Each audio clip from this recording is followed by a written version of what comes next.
Now, I'm sure a lot of you are familiar with the SCP Foundation. However, did you know it may be real, or based on a true story at least? Hi, I'm Matt Midgamer, and in today's video we'll be covering how the SCP Foundation is real. But before we get into this, you have 5 seconds to like this video, or this creature will be in your bed tonight. Personally, I wouldn't risk it, so make sure to hit that like and subscribe button. Okay, so let's get into this.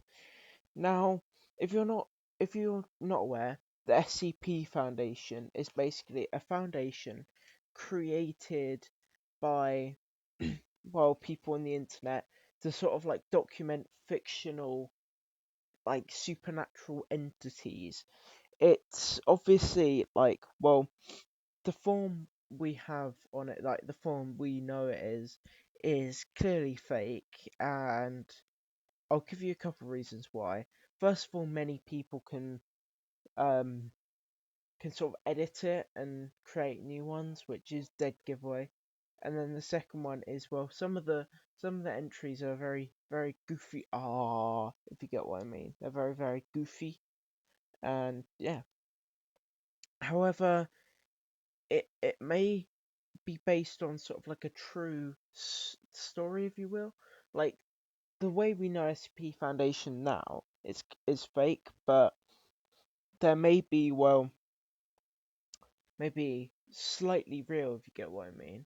Now, this all happened back in about 2019 when a man known as Bob Lazar, I think his name is, went on a Joe Rogan podcast.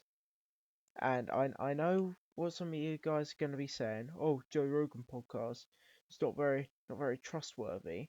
But wait until you hear the full story. Basically, he said um, he worked at a facility near Area 51 called SC4, I believe. And at SC4, they they covered supernatural entities, which SC, SC4, SCP, you know, SCP stands for secure, contain, protect. So SC must stand for like secure and protect. But this is where it gets odd.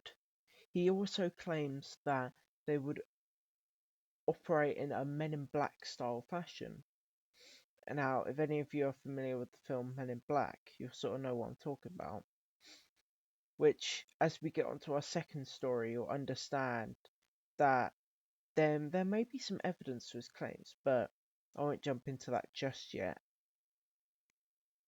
Basically, what they'd do is with these Men in Black style figures would go into sort of like places where there are supernatural entities and take them, capture them, and then anyone who reported these supernatural entities get their mind wiped or like gaslit into saying, "Oh, there's nothing there," which is very interesting because it sort of explains why there is very little knowledge of these goings on, if you wish. Oh, sorry, I had a bit of a cough then.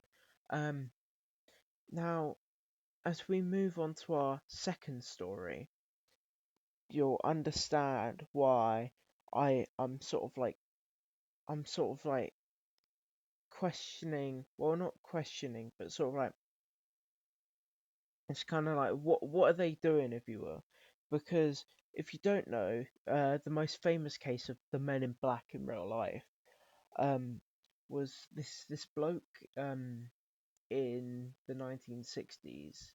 He took a photo of his daughter, and when he went to print the photo off, he found, well, he saw an astronaut floating in the sky, and then that was weird, and then he started telling people, and then he's and then a couple of days later there were two people knocked on his door in black suits, and were asking to see the.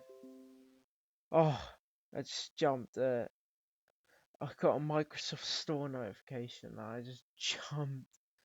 Basically, they asked to see the photo, and then he let them, and then they sort of forced him to delete it, if you wish, and tried to wipe his mind. Obviously, they didn't succeed, but it's a bit odd. And then I believe a couple of like years ago, there was a famous picture of two men, like bald men in black suits and a top hat, basically like are it's I think they were going for like a shopping mall or a shopping center, something like that, which is very very odd. And so there is popular theories going around that this could be because of the secure contain 4 facility, and these may be scattered around the world because Bob Lazar says he was stationed at the 4th one, which they don't just randomly name something 4 unless they're doing it in like an order. So my guess is there's like maybe 10 in America, a few in like UK, few in like different Western countries, which kind of explains why a lot of like paranormal sightings of places that are much poorer, so maybe they don't have many of these facilities, if you wish. Anyway, guys, if you did enjoy the video, please hit the like button and subscribe. It'll be greatly appreciated, and I'll see you in the next one. Bye!